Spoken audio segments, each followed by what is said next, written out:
us healthy and happy as we go through life.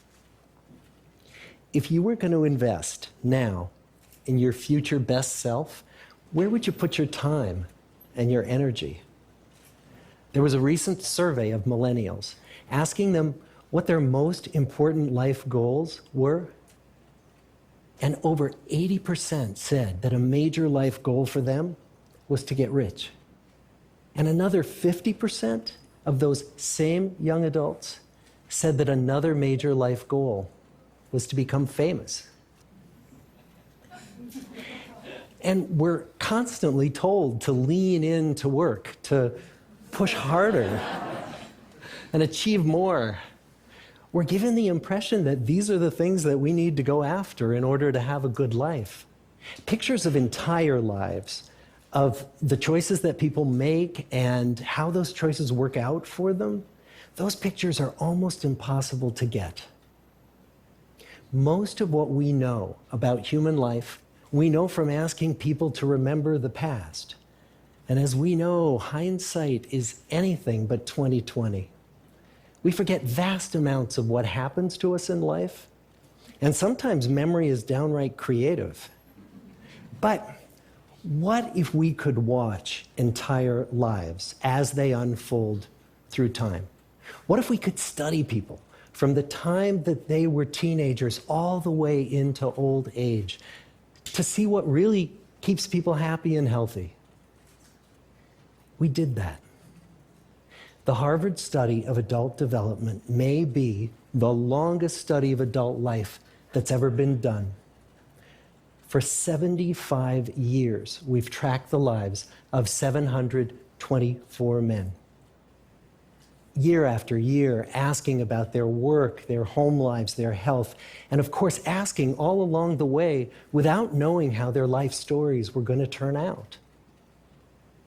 Studies like this are exceedingly rare. Almost all projects of this kind fall apart within a decade because too many people drop out of the study, or funding for the research dries up, or the researchers get distracted, or they die, and nobody moves the ball further down the field. But through a combination of luck and the persistence of several generations of researchers, this study has survived. About 60 of our original 724 men are still alive, still participating in the study, most of them in their 90s. And we are now beginning to study the more than 2,000 children of these men. And I'm the fourth director of the study. Since 1938, we've tracked the lives of two groups of men. The first group started in the study when they were sophomores at Harvard College. They all finished college during World War II, and then most went off to serve in the war. And the second group that we've followed was a group of boys from Boston's poorest neighborhoods. Boys who were chosen for the study specifically because they were from some of the most troubled and disadvantaged families in the Boston of the 1930s. Most lived in tenements, many without hot and cold running water. When they entered the study, all of these teenagers were interviewed, they were given medical exams. We went to their homes and we interviewed their parents. And then these teenagers grew up into adults who entered all walks of life. They became factory workers and lawyers and bricklayers and doctors, one president of the United States. Some developed alcoholism, a few developed schizophrenia.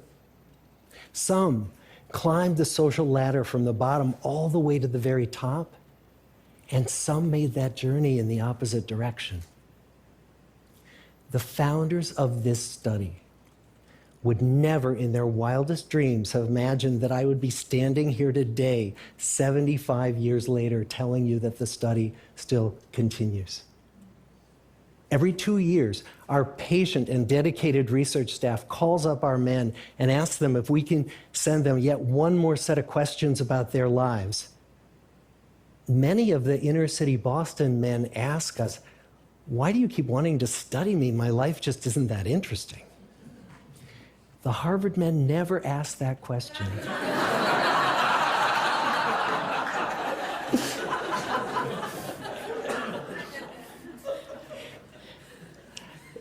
To get the clearest picture of these lives, we don't just send them questionnaires.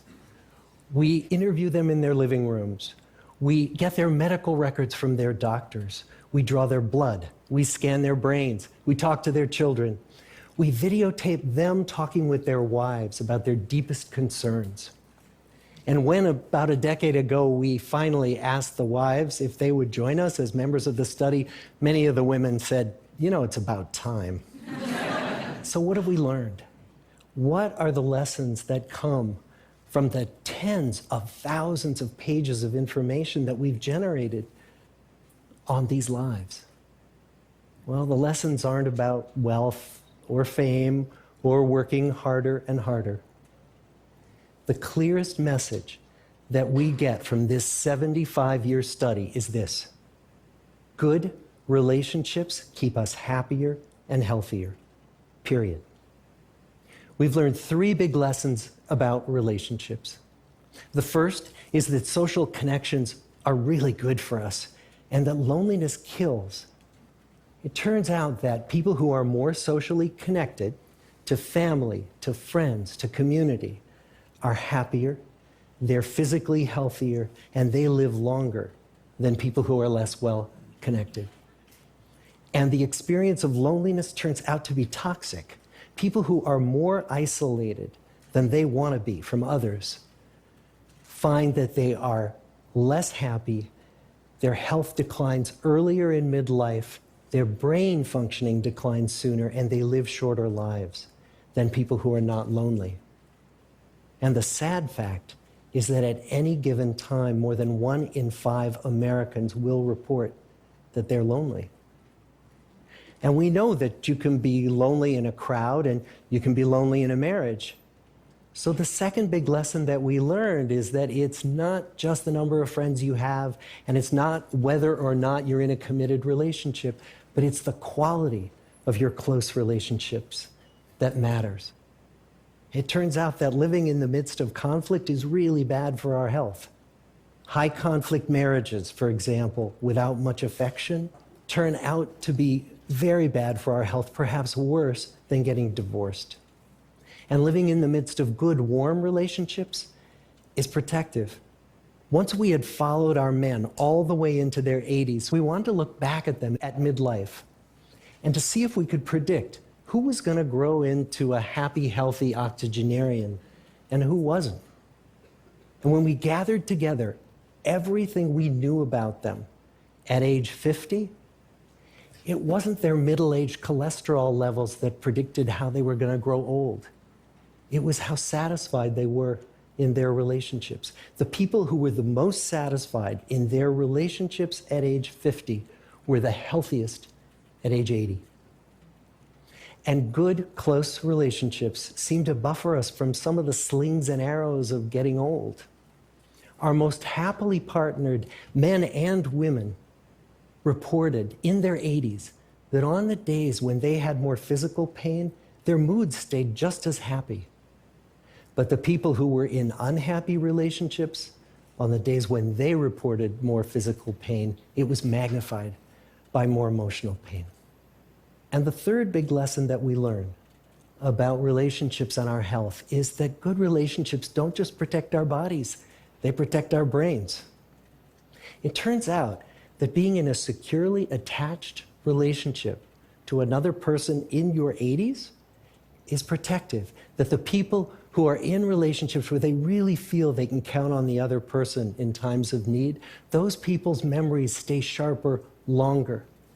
And the people in relationships where they feel they really can't count on the other one, those are the people who experience earlier memory decline.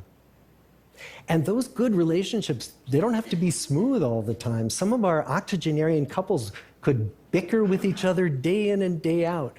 But as long as they felt that they could really count on the other when the going got tough, those arguments didn't take a toll on their memories. So, this message that good, close relationships are good for our health and well-being, this is wisdom that's as old as the hills. Why is this so hard to get and so easy to ignore? Well, we're human. What we'd really like is a quick fix, something we can get that'll make our lives good and keep them that way. Relationships are messy and they're complicated, and the hard work of tending to family and friends, that's not sexy or glamorous. It's also lifelong. It never ends. The people in our 75-year study who were the happiest in retirement were the people who had actively worked to replace workmates with new playmates. Just like the millennials in that recent survey, many of our men, when they were starting out as young adults, really believed that fame and wealth and high achievement were what they needed to go after to have a good life. But over and over these 75 years, our study has shown that the people who fared the best were the people who leaned into relationships with family, with friends, with community. So what about you? Let's say you're 25, or you're 40, or you're 60. What might leaning into relationships even look like? Well, the possibilities are practically endless. It might be something as simple as replacing screen time with people time, or livening up a stale relationship by doing something new together, long walks or date nights, or reaching out to that family member who you haven't spoken to in years, because those all too common family feuds take a terrible toll on the people who hold the grudges. I'd like to close with a quote from Mark Twain. More than a century ago, he was looking back on his life, and he wrote this: "There isn't time. So brief is life for bickerings, apologies, heart